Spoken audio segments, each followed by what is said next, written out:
Hey everyone, welcome back to another video. Lately, I have been talking a lot about Bluehost and Hostinker and other hosting service provider, and I've been reading a lot about dedicated service providers as well. And Bluehost really came up to my mind. So if you're thinking of going all in with Bluehost's dedicated hosting, I mean the 128 gigs of RAM, 32 CPU cores, and up to 3 terabytes of storage, it sounds like a rocket ship for your website, right? But here's a real question.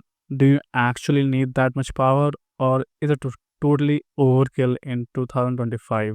Today I am breaking down Bluehost's dedicated hosting plans, what you're really paying for, who is that designed for, and whether it's worth that sky high price tag. So let's get into it. So what is dedicated hosting anyway? Most people start with shared hosting plan. Your website shares a server with others. Think of it like living in an apartment. You have got a neighbors, you split the rent, but sometimes someone throws a loud party and your site slows down. Then there's VPS, virtual private server. That's more like a condo. You are still in the building, but you get more space, more control. Now comes the dedicated hosting. That's like owning the whole building, no neighbors, full control, every resources is yours. So yeah, with Bluehost's dedicated server, you are not sharing anything. Now if I talk about Bluehost's dedicated plans, they have three plans, which is standard NVMe 32, enhanced NVMe 64, and premium NVMe 128. You can go ahead and check all the features over here and decide it yourself in terms of more detail. But let me tell you, all plan comes with unmetered bandwidth, three dedicated IP addresses, free cPanel, and Bluehost's 24/7 great support. So this is a serious horsepower, folks. Not kidding. Now, who is this actually for? Now, you should go with dedicated plans if you are running a huge e-commerce site with tons of daily orders, or if you have got multiple clients website and you want full control, or if you are serving video or audio content, live streams, or whether you have big databases, or you just want total root access to your server. This is also a great fit for agencies, high security environments, enterprise level WordPress installs, and honestly, sites that just can't afford to go down. But if you're just starting a blog, running a small business site, this is a way too much. It's like renting a stadium when you are expecting a backyard barbecue.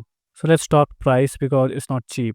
You are looking at $141 to over $300 per month depending on the plan you are taking. And that's if you prepay for 3 years. After renewal, you are up near $400 per month for the premium plan. But let's be fair, this isn't a scam. You are paying for your own physical server, massive resources, enterprise level speed, top tier Bluehost support, and complete control with root access and cPanel.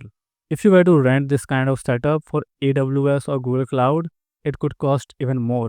Plus, you would have to configure everything yourself. So, yes, it's pricey, but it's fair if you need it. Now, like every other plan, it also has some downside because it's not all unicorns and blazing fast servers. So, first of all, it's not beginner friendly. Even though cPanel helps, you still need to know your way around server admin. Second, you're on your own for advanced configurations, security hardenings, and backups, unless you hire someone or pay extra. Or if you don't use all that power, you are just wasting cash every month. It's like buying a Ferrari but only driving it to pick up groceries. Not cool. Now, if I talk about what real users saying about this plan, so I have checked out reviews on Reddit, Trustpilot, and blog roundups, and here's what people actually say. They actually switched to dedicated after VPS could not handle their WooCommerce traffic, and it was a game changer for them. It is pricey, but the stability and the performance that they are getting is flawless. And honestly, they wish they have waited because they are not using even the half of the resources yet. So the takeaway is when it's the right time, people love it, but if you jump too early, it can feel like overkill and overpaying. So is Bluehost dedicated hosting overkill in 2025? So let's break it down. Yes, if you're just starting out running a blog or portfolio, trying to keep monthly costs low. No, it's not overkill if you're hosting mission critical websites, running big apps, stores, or media platforms, or managing clients and need full control.